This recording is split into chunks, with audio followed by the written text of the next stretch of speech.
It's hard to remember way back then. Hello, Al Bell. Hello, sir. How are you doing I'm today? doing excellent. Welcome to the Spider Show. Yes, welcome. It is a pleasure being on the Spider Show, and I feel like a spider today. That's what I'm That's talking right. about. Well, you're in the right place. You know that, don't you? Yes, I do. Okay, good. I just want to make sure that we start this off where we all know we can be ourselves and have a little fun here. We can totally have a lot. We can have a lot of fun because we usually do. I Not love just a that. little fun. I Yeah. love that. I Yeah. love that. When I can be myself, because I know I don't like being myself, but I can be myself. You can be yourself, yeah. I wonder who the heck I am. Yeah. That's right. So, Al, I got a question for you. Sure. Let's kick this off. Oh, right. we're going. Yeah. Should we kind of give What- any kind of background and a formal introduction? You're Oh just no, like, I'm gonna hello, go Albell, let's straight. I'm going straight into it. All right, let's do it. No rules. Al, Yes, sir. is music important?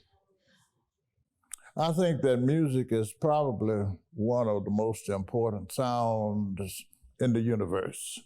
Love it. It has healing power, and it has the power, unlike any other sound, to transmit spirit Mm.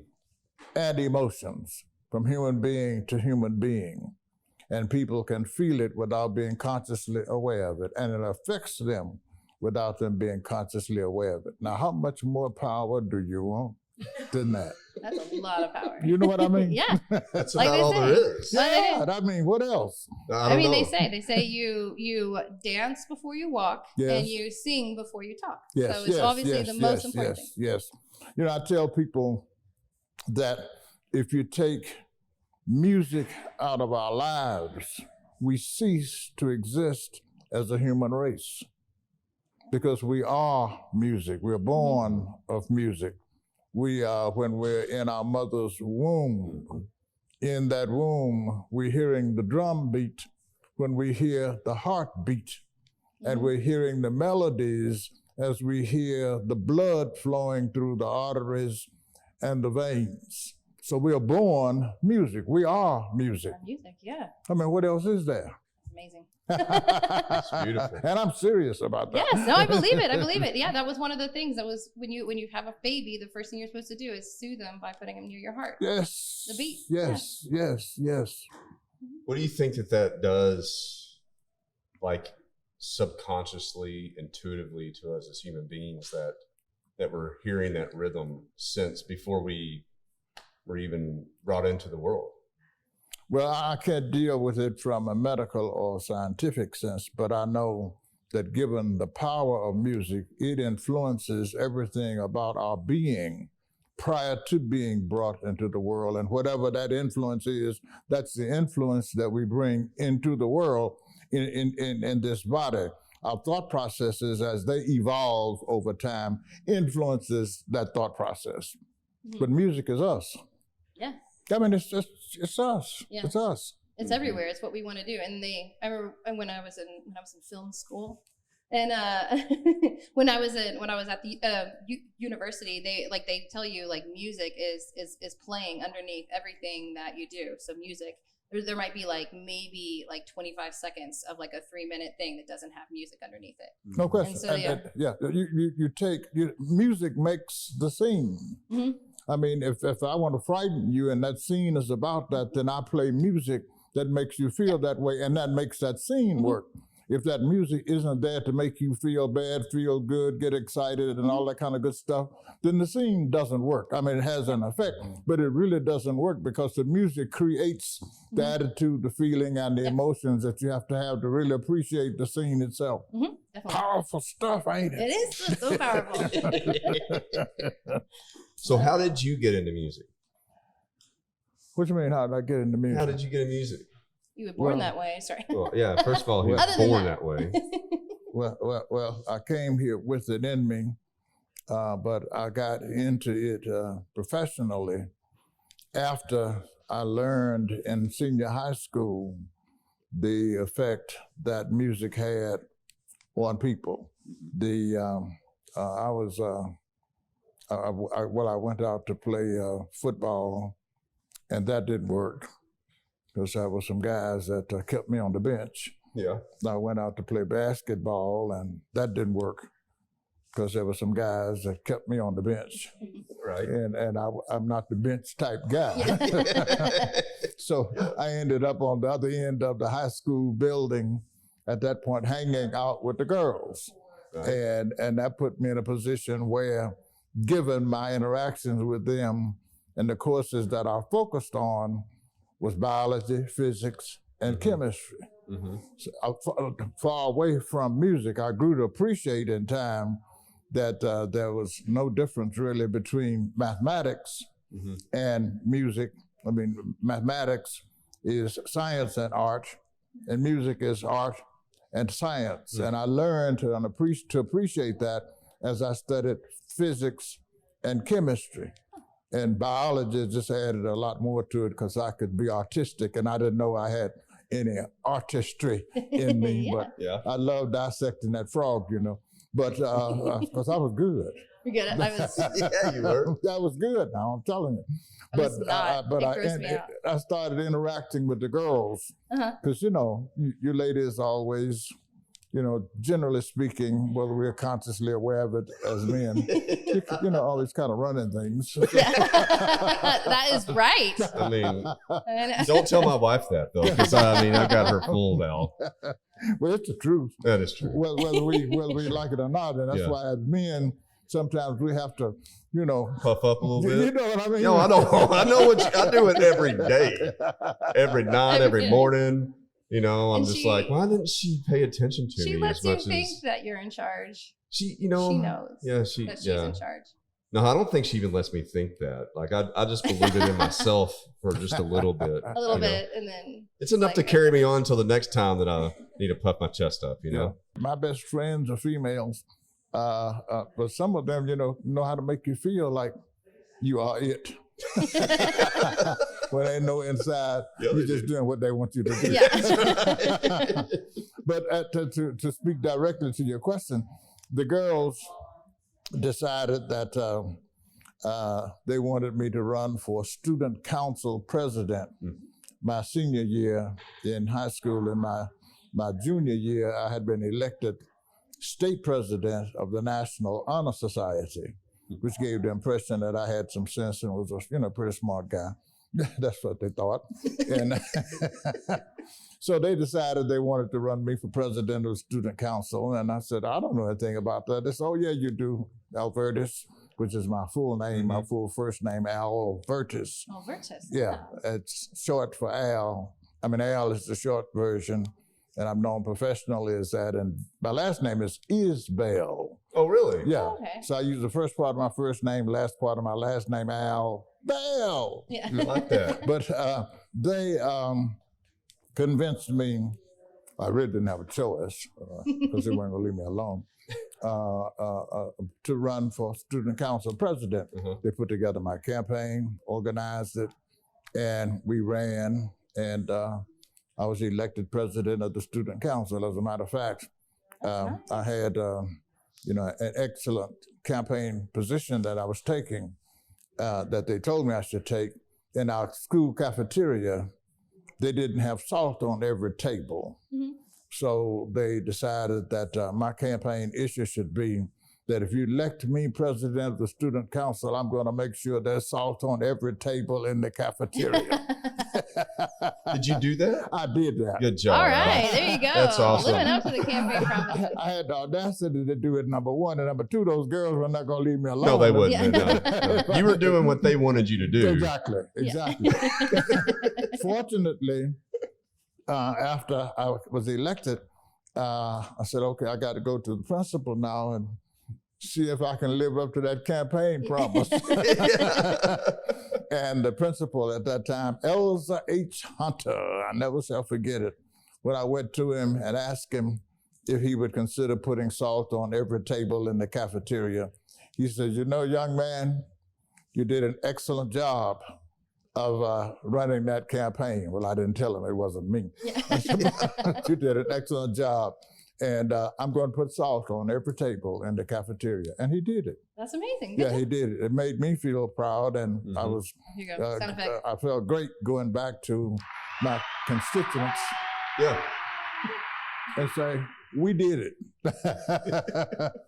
And shortly thereafter, these young ladies, my constituents, came back to me and said, we want you to go and talk to the principal and convince him to let us have record hops, discos now, after football games and the basketball games on Friday night. I said, what? The ladies were wanting you to go do that? Yeah, they're my constituents. Not the ladies. Yeah. So they went from, so what they did, Al, if I think about this, they basically started with an easy task that you could handle with the salt. With the salt, yes. With the salt. Yes. Then they brought up the disco. Oh, my. Salt to disco. Yeah, salt to disco. That's awesome. So I went back to the principal again. And I told him, you know, that the students were asking me, I didn't say my constituents, you know, I didn't want, right, yeah. So the students are asking me to convince you to let us have record hops after every basketball game and football game on Friday nights. He said, the students are asking you to do a lot, I see. Yeah. Well, I hadn't stopped to think about it, but I had been, because they were pushing me. Yeah. And he said, no problem. I'll let you set it up in the multi-purpose room, put a table on the stage and bring in the stereo player. But don't let anybody touch that stereo player but you, because if anything happens to it, you're going to be responsible for getting it fixed. Yeah. And I want you to go and get a letter from your parents that says that if anything happens to it, they're going to have to pay for that stereo player to get fixed. So I said, all right, thank you, sir. That was quite a bit. I could feel that, but I knew I had to keep them everybody away from that stereo player. And I thought about it for a second. I said, well, where do I get the music from? Where do I get the records from? Well, back then we had the 45s, you know. And he said, we don't have any recorded music and don't have any money in the budget to buy any, so that's your problem. Yeah. Well, I went back to my constituents and told them what the problem was. They said, no problem, we'll handle that. We'll just go around with you and talk to all of the seniors and get them to let you have their records on Friday night. Friday, rather. You play them at the record hop and then take it back to them on Monday morning when we're back in school. And we'll keep the names of what record belongs to what student and all of that. So I did that, but after a while, after playing the music, I began to see how people reacted. Now, I can't sing, can't dance, can't carry a tune in a vacuum pack can, and my sense of timing is horrible. Whoa. But I can feel and I can hear. I mean, I really can. That's my gift. Yeah. So what I would do, I would ask the students sometimes when I take them their records back on Monday morning, what is it that you like about Run Red Run by the Coasters? And they would tell me, or The 12th of Never by Johnny Mathis, and they would tell me, or The Platters, The Great Pretender. They would tell me what they liked about those songs. I said, oh, really? And I'd watch them as I played those songs, how they would react and interact with each other on the dance floor. And the girls would tell me, they would come up and talk to me about certain songs that I should play after a certain time. So play up-tempo songs, and after you play 7 or 8 up-tempo songs, then one girl would say, play this ballad. And they would tell me the ballad. I said, why? Because at that point in time, we're going to get that wallflower boy that we want to dance with off the wall and get him on the dance floor dancing. And they literally would do that. I would play those up-tempo records, and when I played that ballad, those girls went and got that guy off the wall and got him on the floor. Now, he couldn't dance that well, but he, with that ballad, he could kind of fake his way through it. That's when I first started learning about music. And I must tell you, those young ladies, I mean, what they taught me about music, the guys would talk to me about it also, but not with the depth and emotion and understanding that I received from the females. Well, to cut to the chase, after that, because of some circumstances that happened there that was positive, we had a black radio station to open up in town. Well, this is 1957. Back during that time, you might have had maybe 40 black program radio stations across America. And one was opened there in Little Rock, KOKY. And I put on a contest between our school, Jones High School in North Little Rock, and Dunbar High School in Little Rock, and went by and asked the station manager if he would be a judge in that contest. I did my American Idol back then.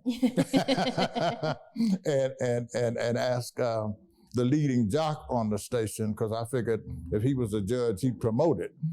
If he would be a judge, Leo Jocko Carter. And he said, yeah, I'll be glad to do it. And then I got my music director at Jones High School, Mr. Cannon, if he would be a judge. He said yes. So I said, okay, to myself, then I mean, some official judges, I look like I'm doing it right to myself. Anyway, we had the event that night, the first one, all came out, the three judges, and I came out on stage and set me up a stool and sat on that stool and introduced each act. Afterwards, the judges judged the winner, first, second, third place winner. And the station manager, Ed Phelan, brilliant man, taught me something then that has lasted me from then until now as relates to how I relate to music and music relating to people. But he said, listen, young man, I want you to come by the station next Friday. This is a Friday. The next Friday after you get out of school, I want to talk to you. I said, what? He said, just come by the station. I said, what do you want to talk to me? He said, come by the radio station. I said, all right. So I went by the radio station that Friday, and the receptionist knew that I had the appointment, et cetera. And she took me back to his office and said, it's on the left. And I went into his office, and he looked at me and he said, you know, you have an uncanny gift to gab. Well, I said, what is he saying to me? I didn't know whether he was insulting me. You're like, thank you? Yeah. He said, he saw I was, kind of nervous and not certain. He said, sit down. So I sat down. Ed Phelan, God bless this man. I sat down. He said, I'm going to make a disc jockey out of you. Really? So what? This is Friday. He said, Sunday morning, I want you at the station at 4:30 a.m. Oh, wow. Well, it was a daytime station, and that's when we would sign on. He said, I'll have another disc jockey there with you who has his FCC license, and he can teach you while you sit there. You know how to play the music. He said, I see that in you already. And I'll have him teach you the technical stuff you need to know, because you got to turn the station on, the air, et cetera. So I turned it on the air and did gospel music programming, programmed gospel shows, later on booked gospel concerts. And then after a bit, he said, well, you're good, you're getting better. I'm going to give you another show on Sunday. So really? He said, yeah, Sunday afternoon jazz. So I did gospel in the morning and jazz in the afternoon. Well, I was good because I let the people tell me what kind of music they wanted to hear and why. So I knew why they wanted to hear it, so I knew what to say about it. And then I decided, let me start writing down these lyrics so I'll know on these songs what these songs are about. And I'd take my time and listen 25 or 30 times to a piece of music with a 45, so you had to back and forth until I could write the entire story. So that way I would know the story. I was what they called back then a personality jock. So I would know the lyrics, what the story was about. I'd hear how the singer was singing, hear the nuances in their voices, and hear what all of the musicians were playing and all of that. So if I wanted to say, ow, I knew where I could say it and not step on anybody. If I wanted to say, get it, baby, I didn't know I was entertaining. and didn't know I was learning how to write at that point in time. But that's how I got into music. And I spent from 1957 until 1968 being a disc jockey in radio in Little Rock, Arkansas, Memphis, Tennessee, and Washington, D.C. Oh, wow. I even had a fan that would request music through other people that worked at the White House called Lady Bird Johnson. Really? Wow. And when they would call and tell me she wanted me to play the song, I said, "You got to be kidding." Just somebody working there calling me, telling me Lady Bird. And don't you know, she called me herself one day and she said, "I am Lady Bird and I want you to play." Wow. And told me why she wanted me to play that song, which was Gee Whiz by Carla Thomas. Ironic. But at the risk of sounding whatever, Ed Phelan had taught me, and that's a long story, but he had taught me how to understand the influence that music had on people and how to use that in radio. And that's how I got into this music business. And that same concept in terms of appreciating how music influences people and affects them, what I learned back then initially with what Ed Phelan had me to do from a research and development standpoint, and what I learned in radio is the gift that I used from then until now to know when I'm hearing and feeling a piece of recorded music that I know it's going to touch a certain group of people in the marketplace. And I knew who those people were. That's my gift. And I learned how to become what I call a social science marketer of music. I mean, I knew what I was doing to people. Yeah. I knew when I wanted to make them feel real good, or when I wanted to make them stop and think. I knew how to do that. But that's to answer your question. Mean, I told you a life story. That's what I was hoping you're doing. That's good because we didn't do that first. We're just like, like this is Al Bell, and you should already know who he is. And what they do. of course, I mean, I'm about people. I'm a people person. Just that's my very nature. And I love working with people. I love doing things to make people think. And also doing things to make them happy and feel good. And I grew to appreciate how a person could be frustrated, have all kinds of problems, but that right piece of recorded music played at a certain point in time while that person was going through stress, etc., would stop all of that, eliminate the stress, and just take them completely away from all of those things. And I realized that one great piece of recorded music could do more for a person under those circumstances and conditions than a psychiatrist or a psychologist. I learned it and observed it. And enjoyed doing it. Because I enjoyed, making people feel good. That's right. That's why they feel good. Feel good. Feel good. Oh no, he's gonna do that all the time now. I know. I'm stealing that, Al. Every meeting is gonna show Stealing up. that. I know. Feel good. That's where that logo came from. That's right. That snap finger on that. Feel good. Are we good? So here's what I love about Ed.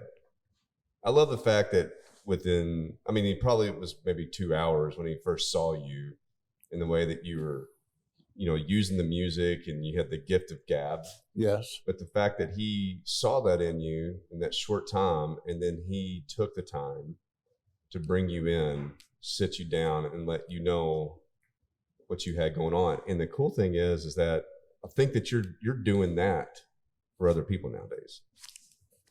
Well, yeah. Yeah, I'm beginning to.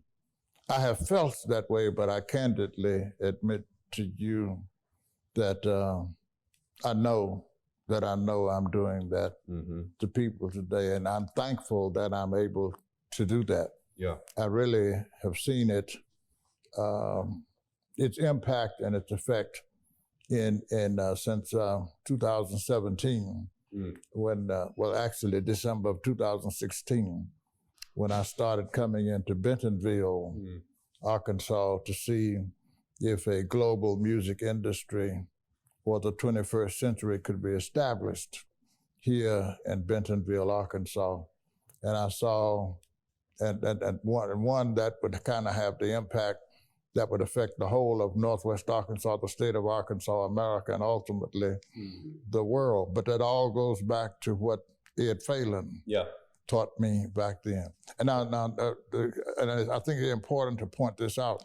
This was a Black programmed radio station. This was a European American man that was talking to this African American kid and teaching this African American kid how and what and to research and understand what African Americans liked about music, and at the same time say to me, if you do this, you will become the #1 disc jockey in the marketplace.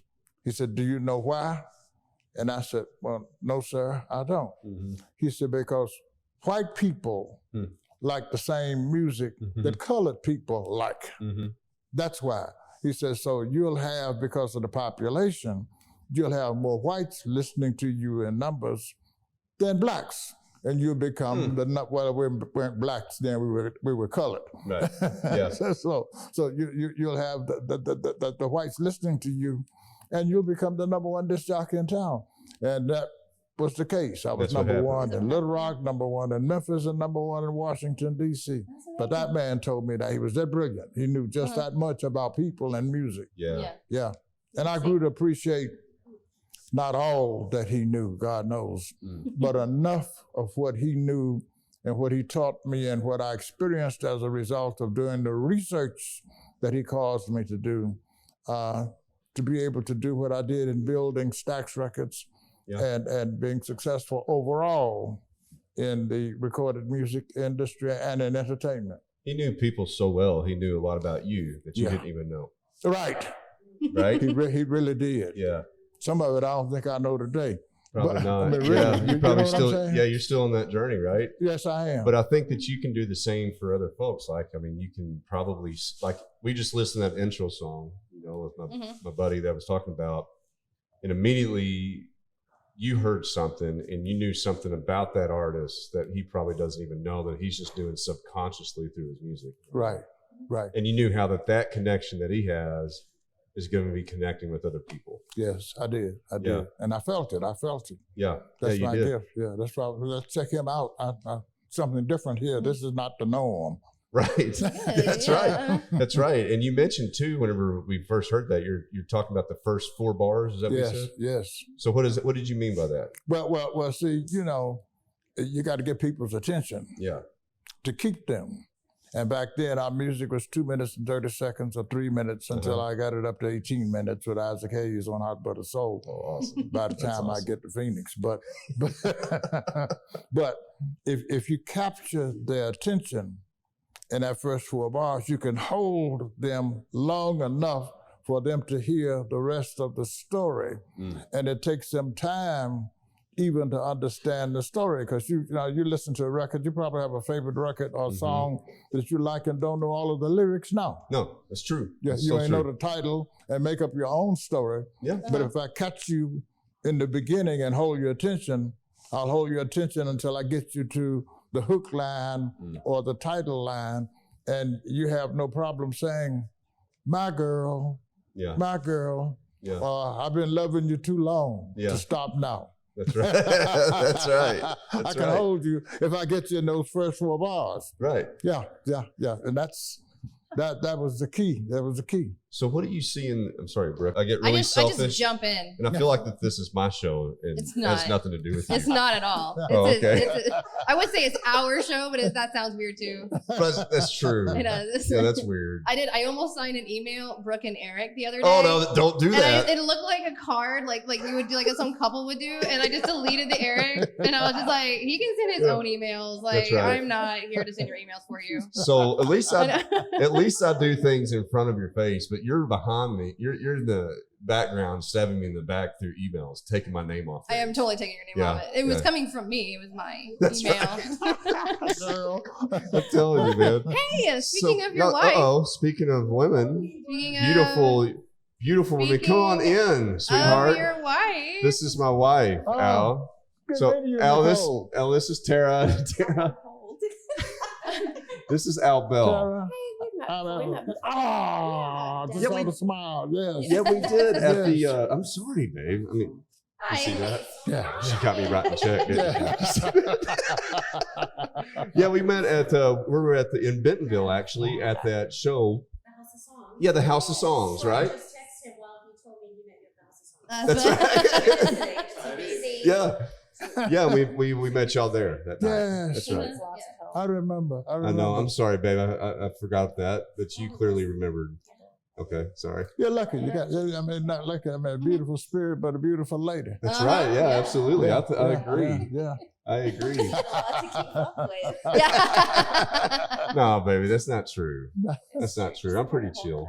You should. Can you wait? Can you give it to Tara? Tara should say what you. What do you want to? Do you want to say something? No. Did you want to say anything awesome about me? Like No. maybe you want to talk about love real quick? Oh yeah.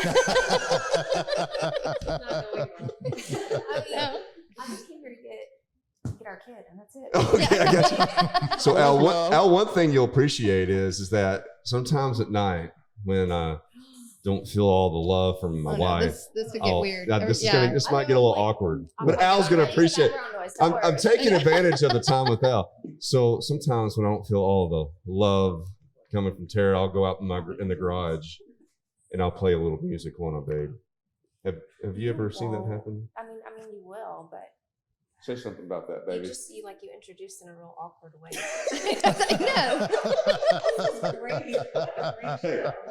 Feel good. I love it. Have you ever had any of the neighbors complain about my music playing? They have not complained. They have just commented. And your first response was you called me and said, "Hey, are you playing music in the garage real loud?" Yes. And you And said she tried to get me to shut off the music, Al. Oh, really? Yeah, can you believe that? Maybe Because just of them, because she didn't want the neighbors. She didn't want the neighbors hearing her man singing his heart out to his wife. Just turn When it she wasn't down a around notch. anywhere, We're wasn't. now like the weird couple on the corner because he's always doing random stuff and we're the first house in the subdivision, so everyone sees it. yeah, and the Jeep. I mean, makes you Yeah, stand out. then I got Spider Jeep. Sorry. It's like we know how to find you. So the POA is trying to kick us out. Probably. He's going to Little Rock. Eric's actually going to Little Rock here. Yeah, I'm going in to a Little Rock in a minute. tonight. Yeah, Yeah. it's crazy. I mean, he wanted to I'm leave sweating. after he picked Bennett up from school, and I said, no, we have to do this interview with Al Bell, and then you can go. Did y'all turn that AC up? Okay, because it's getting hot in here. It is hot in here. I think it's just this front area. Must be because my wife showed up.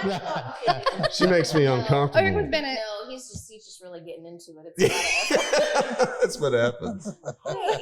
There's my other girl. Hey, babe. Good deal.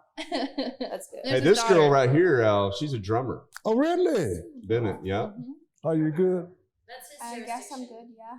No, Yeah. guess. Tell me. Are you good? You can go and tell me the truth. You know how you feel. Yeah, you're good. I'm good. She's good. I've seen videos. I love it. That was awesome. Bennett is Al Bell. He's a musical legend.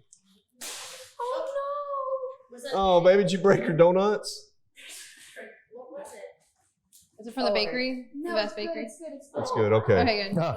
That's all that matters. Make sure her cookie Snakes. doesn't break in half, you know? I don't know what it said, but it didn't break when it fell.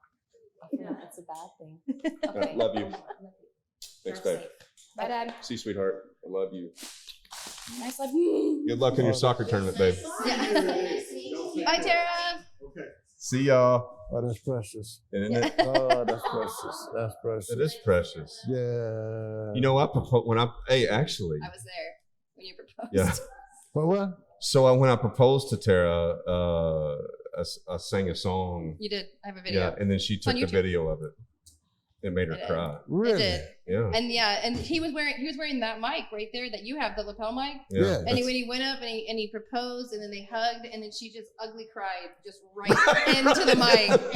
And I had the headphones. I was like, oh, I was like, they're having a moment. I'm gonna take the headphones off. That's something to cut it off right there. I did. Well, no, I just turned it way down. You Like, did? It was Yeah. just like, it was really, yeah. Wait, She just ugly cried.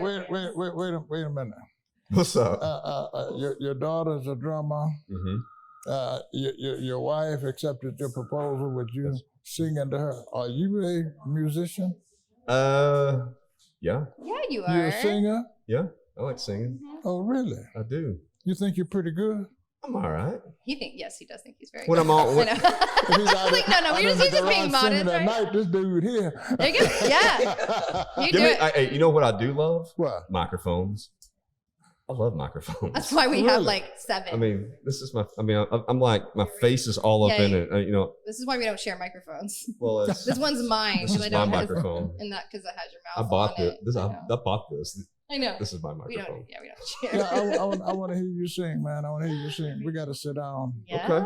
Yeah, we got to All right. sit down and see what you're doing. Oh, it's I have a that might video. make me too nervous though.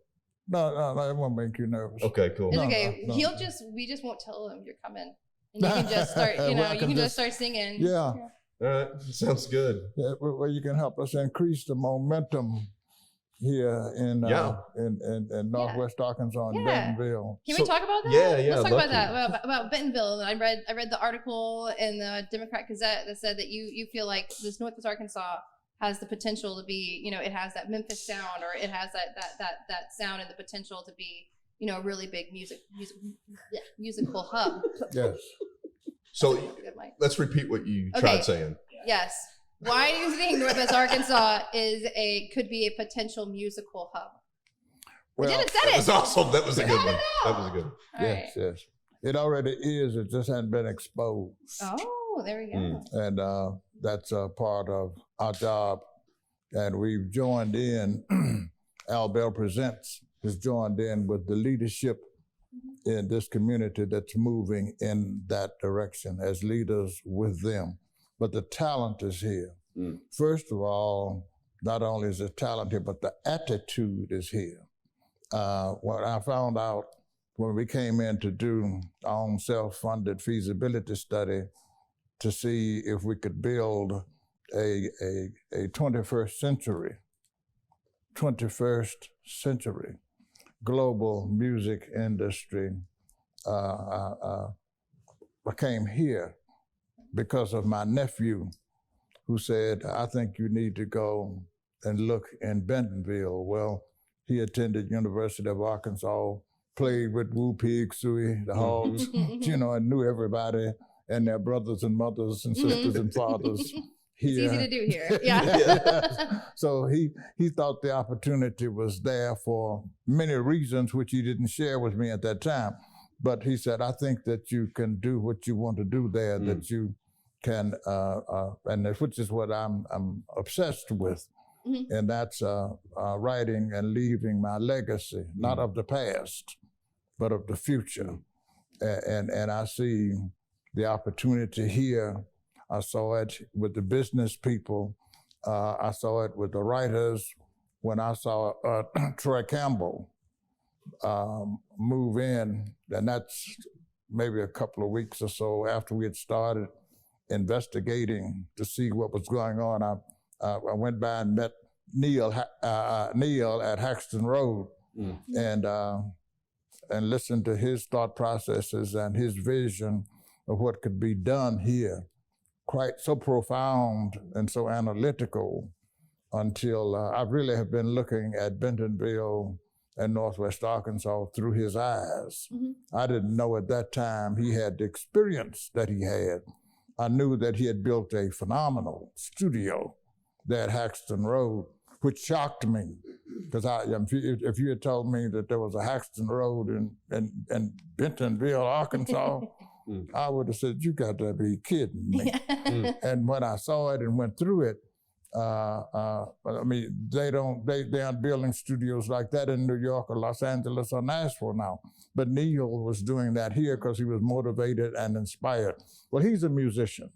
He's a musician, he's a writer and a producer. And as I listened to him talk, I said, oh, there's something going on here. And I told him, I said, as I go forward, I'm going to look at Bentonville and Northwest Arkansas through your eyes because you've given me a great picture.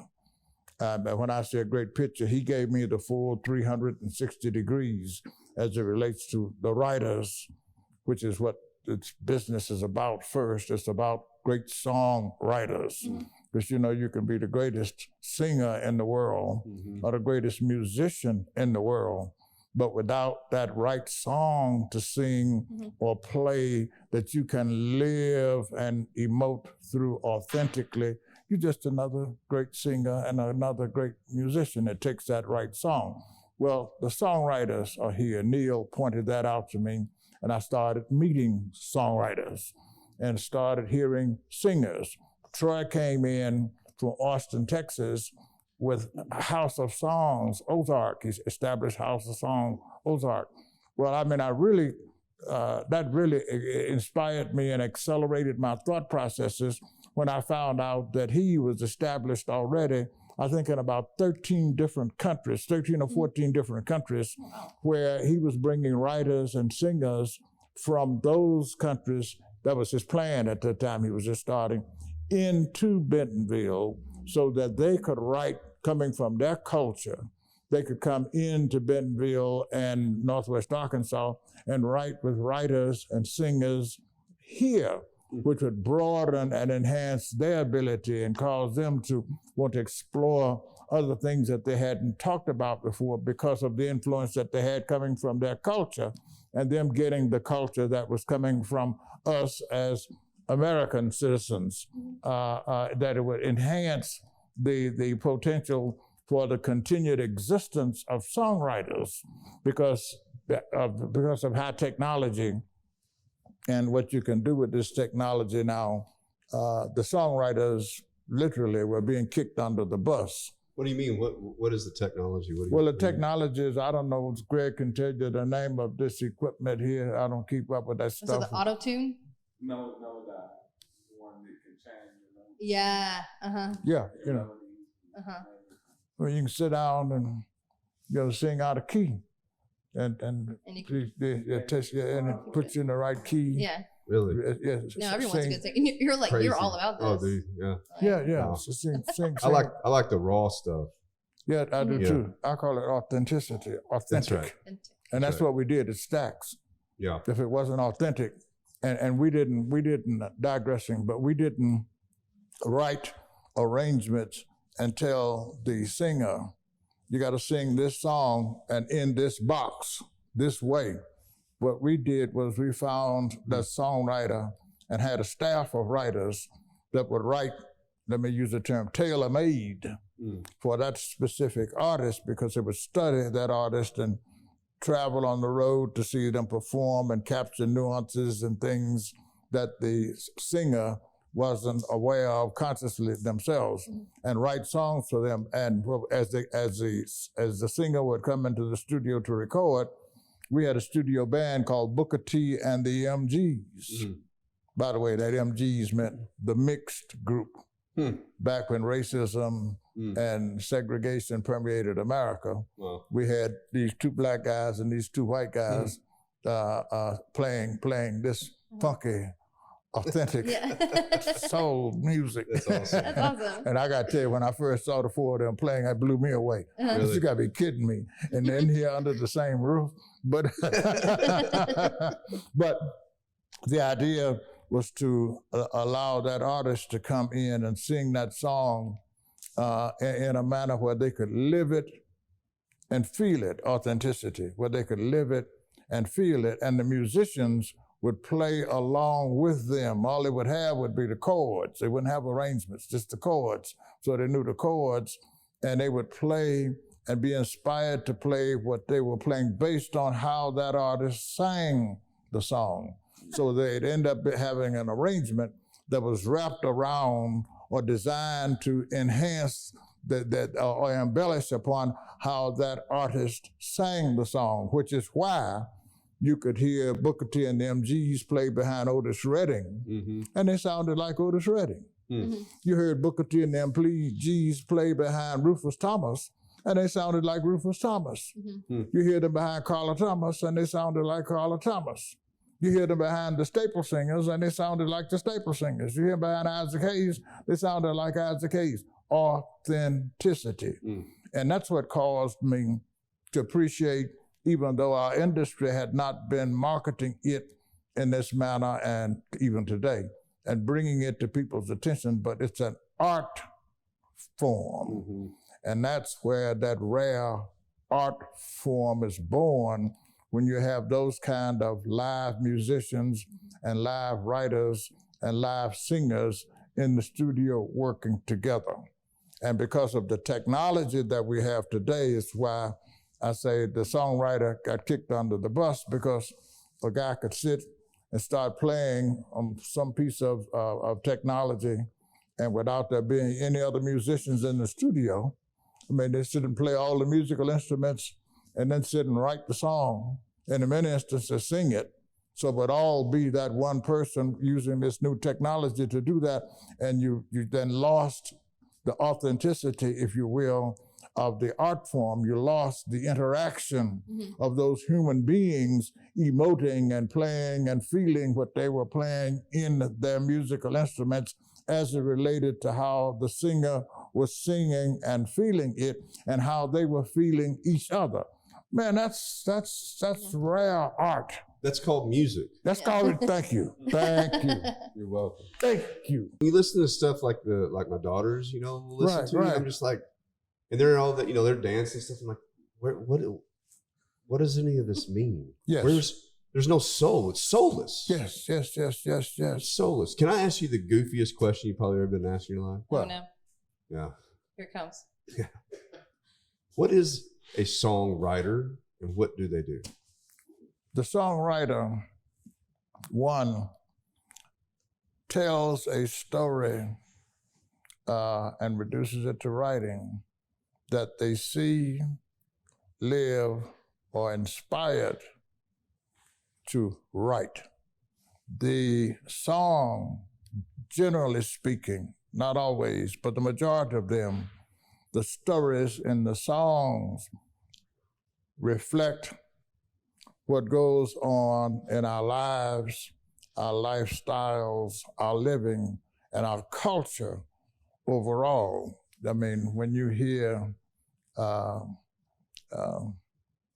any great country song, traditional country song in particular, I mean, you know what they're talking about, because you're either living or have lived or see someone living what's in that story. Yeah. When I heard this song, it blew me away too. You got to know when to hold them. Yeah. He said, first, don't count your money while sitting at the table. That's right. That's how I'm playing poker, right? He's got to know how to hold them, Yeah. know when to fold them, know when to walk away, and know when to run. That's right. Well, that's cultural, Yeah. but it's what goes on in your lives, lifestyles, and living. And the songwriter is one that captures that and is able to reduce it to writing and tell that story, which is poetic in nature. And the melody comes based on what they feel inside and how the songwriter wants to write it and feel it melodically.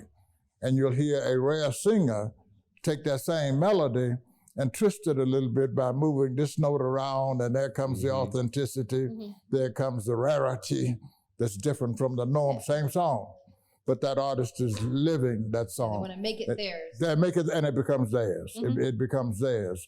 And they sing it in a manner where some are consciously aware of it, but they know their audience, or if they don't know their audience, they sing it in such a manner where they know that they're speaking to or reaching someone that's living or has experienced or is experiencing that lifestyle and living.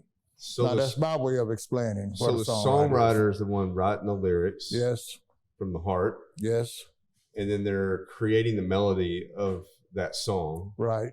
And then you might have an artist that comes and like, because a lot of times songwriters aren't the ones that perform it, right? And so that's the artist that might come and take that. And if the artist really believes and catches that soul from that songwriter, right, they can deliver it in a way that's even more impactful to an audience. No question about it. No question about it. Okay. And when they do it authentically, meaning not trying to just sing a song, right, but try to influence or impact the listener in a manner where emotionally they feel it. Yeah. And consciously in some instances, and other instances subconsciously, that listener feels it, sometimes without even understanding one or two or three lyrics, but they feel the emotion and how the singer handles and sings that melody. Right. Because that melody can get you. Yeah, it does. So when you were talking earlier about Bentonville and the music scene that's here, right, and that's being built, and you mentioned it was songwriters are here, right? Not necessarily the artist is not really. I mean, I'm sure there's wonderful artists, but when you're talking about like the music scene here, it's this. We're building songwriters in this area. Well, I mentioned songwriters because the most important asset that we have in the music business is the song and the songwriter. Gotcha. And then it's the singer. Yeah. And then the musicians. Without the song and the great songwriter, when the fundamentals, it's fundamentally, it's that you gotta have it. And it's here. But also the singers and the musicians are here. But coming from the era that I come from, which is where you learned this kind of stuff, the fundamentals of this business, I looked for that and saw it. And when I saw Troy Campbell coming in, I said, oh, it's getting ready to take it to another level now, because he's already in 13 or 14 different countries, and I'm talking about globally. Can we do it globally out of Bentonville in Northwest Arkansas? Well, here this dude is coming out of Austin is already doing that. So I mean, like, all right, it's already moving. We will become inertia already because it's here. But the attitude, and I didn't know this at that time, that in 2016, I don't know what the organization was, but a combination of organizations and the leadership in this community had made a decision that in 2017, they were going to build a music ecosystem here in Bentonville. Well, this was done in December of 2016, and as I moved around doing our feasibility study in 2017, I didn't know that decision had been made. So and I didn't know the commitment that had been made to it from the artist, from the musicians, but also from the ruling class, those that have the money, and that they had committed to backing it and financing it. Well, come on. Generally speaking, in art, that's why they always call them starving artists or whatever the case might be. You can have all that talent, but unless you have, it's a business. At the beginning and end of the day, it's a business. Right. So if you don't have the financial community backing and supporting you, then it's rather difficult. Well, when I saw that the financial community was about that and about broadening and enhancing the culture of the area, I said, oh yeah, this is an opportunity. And I thought back on what Mrs. Alice Walton had done. See, prior to what she did, I mean, you had Walmart. Right. So when you say Bentonville, well, you thought of some grocery stores, but a man that had taken and gone from 5 and dime stores to the largest retail chain in the world, built out of Bentonville. And I said to myself, well, if I had thought about this at first, I wouldn't have had to spend all that money and all that time trying to figure out if it could be done out of here, because Sam Walton has already done it. Right. But then Mrs. Alice Walton came along and did something they said couldn't be done. And what are you talking about in that little old town with Walmart in there building an art and culture center? And she went over here and put crystal bridges in in a place where they said it couldn't be built, Right. and built it and did what they said it couldn't be done, and made it a global cultural landmark. Yeah. And I said, there's no question about it. And there's no question about whether or not what I have on my mind can be done there, because Mrs. Alice Walton has already proven and has changed the image of Bentonville, where you don't just think Walmart. I mean, you got artistry and arts being brought in from different cultures. At the film festival. I might come into the film festival, the Bentonville Film Festival. I said, oh, well, this is, as I used to hear them say when I was a kid, you know, this is a bird nest on the ground. That's true, right there. Yeah, right here. And things in other cities where you have to go in and create great hit music and many great artists, you'd have to convince the other business and economic development sector that you need to now start building more restaurants and other businesses, etc. Because what it will do, if you take as an example Southern California, which was agriculture, and they changed it because of music and motion pictures, to where when you say Southern California, you say Hollywood. Right. So it changed the perception of Southern California and put them in a position where they could attract other businesses and industries in there, increase tourism, which cycle more dollars through the economy, which made it attractive now for more clothing stores and more jewelry stores and more restaurants, et cetera, et cetera, et cetera. But what had happened at that point in time, when I say at that point in time, I'm talking 2016, it started before then, but you had 4 major companies that controlled and monopolized the recorded music and entertainment industry. And when you got money from them, they dictated to you and told you what they wanted you to do, as opposed to saying, go do your thing, if you will. Be authentic, be creative.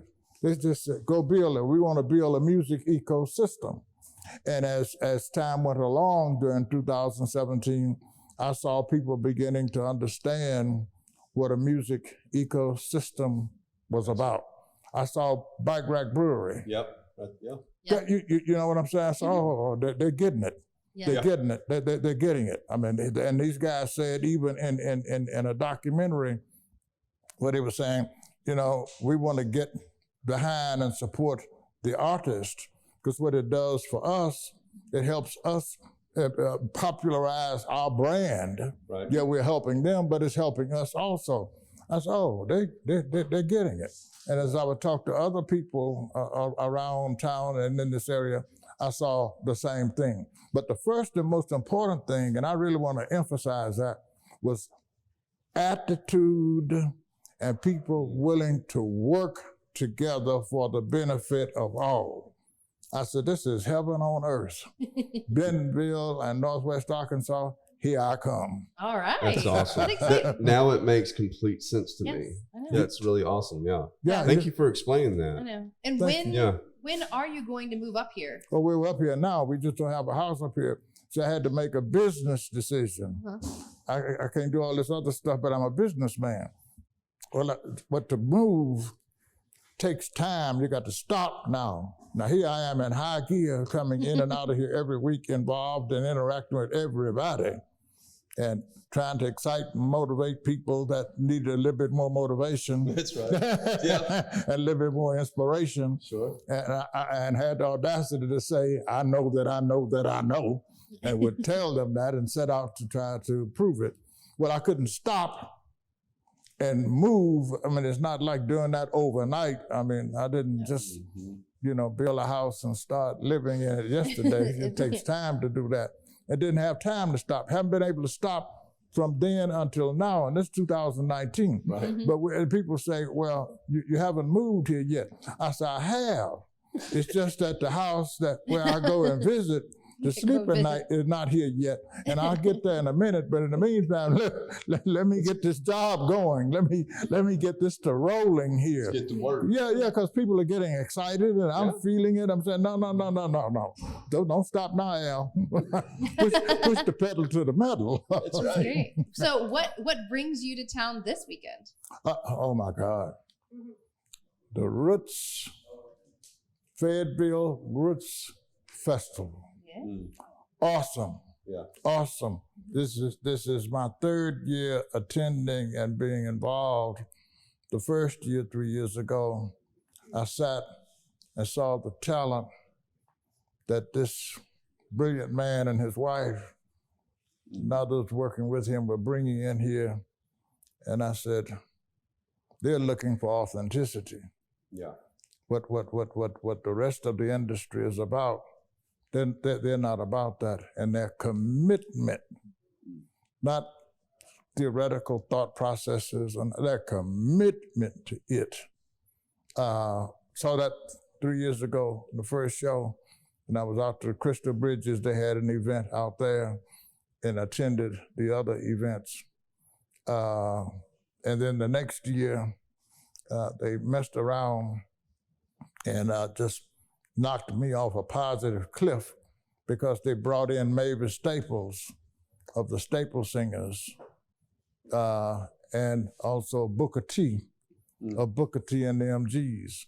And I saw this audience react.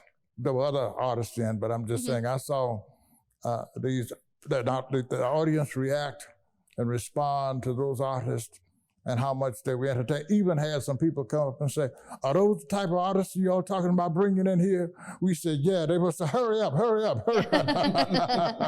But the people, attitude again, of the people that are behind the Fayetteville Roots Festival, and I shared that with them this morning. They are building an institution. Yeah, the Fayetteville Roots Festival will be here in perpetuity because of the authenticity and their sincerity and what they're about, and also their integrity. That's right. Underscore that in all caps. Integrity. Yeah. I love it. Yeah. So yeah. how are you involved with it? Like, are you going to be a part of the festival? Just supportive, whatever they ask me to do. Yeah. You're just hanging out. You're just like, what? They'll be like, Al, I need you to.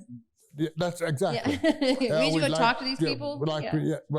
Now, last year, I introduced Booker T and brought in the documentary that we were involved in with Mike Shore called "Take Me to the River," and put the documentary in at the where was it?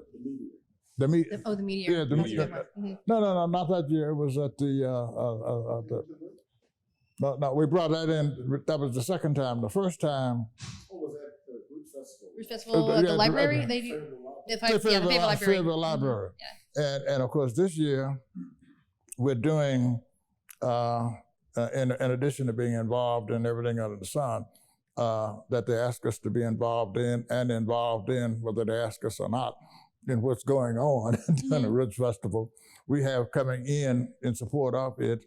Well, they're bringing Mavis in. Mavis Staples will be in performing, and this Saturday and Sunday at the Cosmic Cowboys, Dr. Ben Mead's operation. This brother here.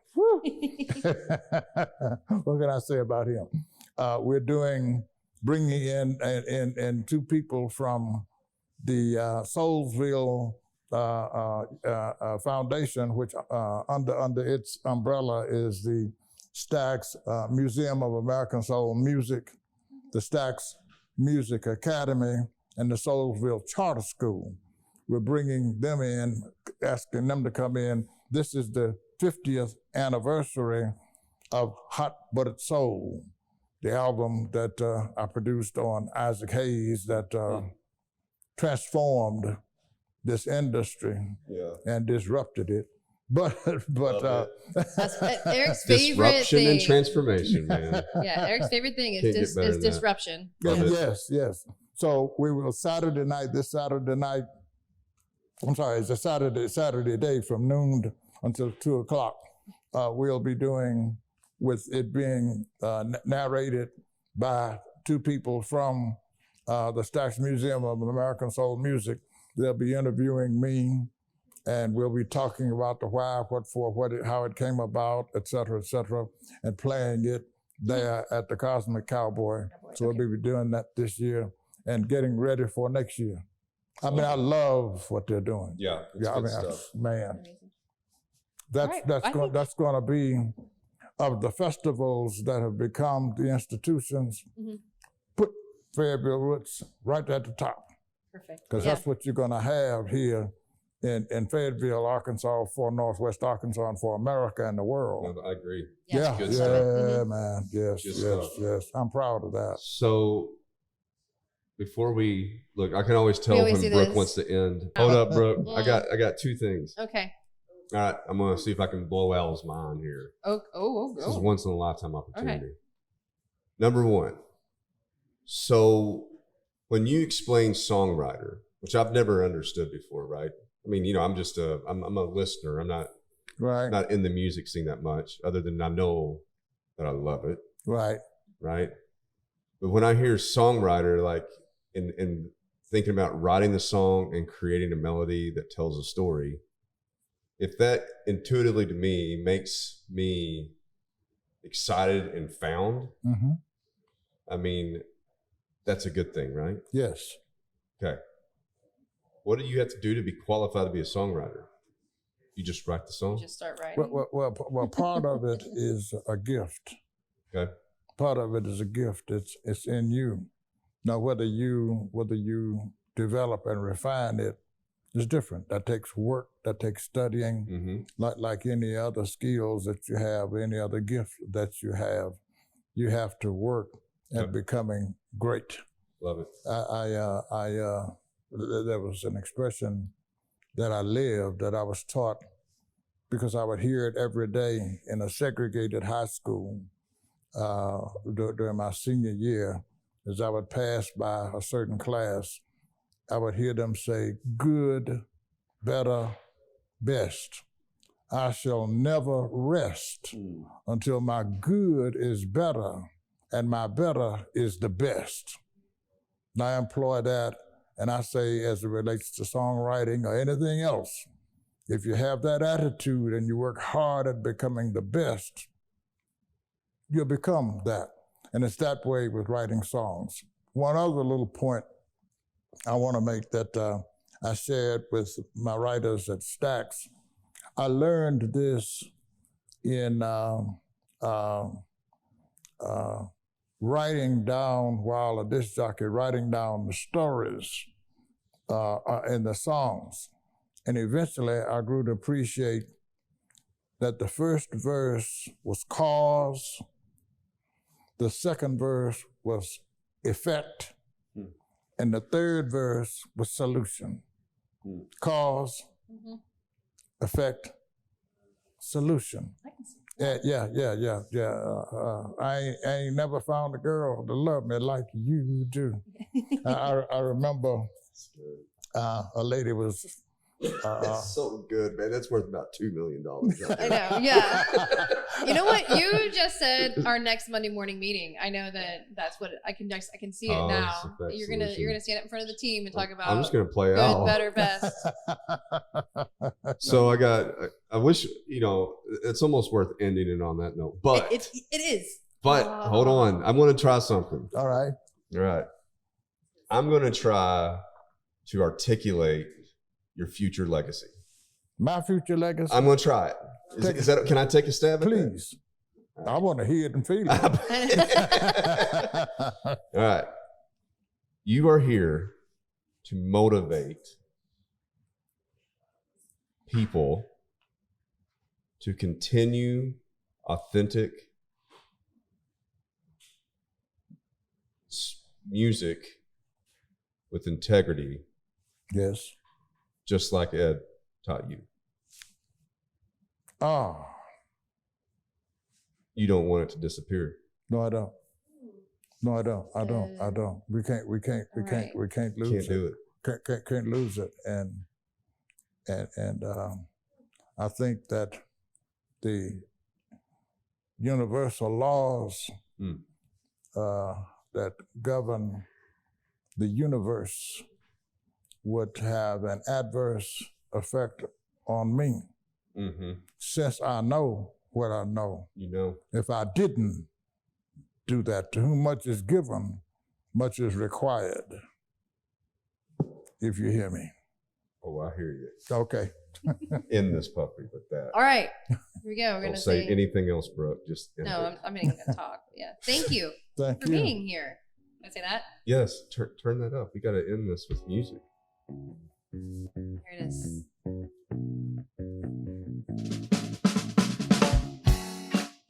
Very nice. Thanks, Al. Oh, I forgot I was here. That's what we were trying to get. That was awesome.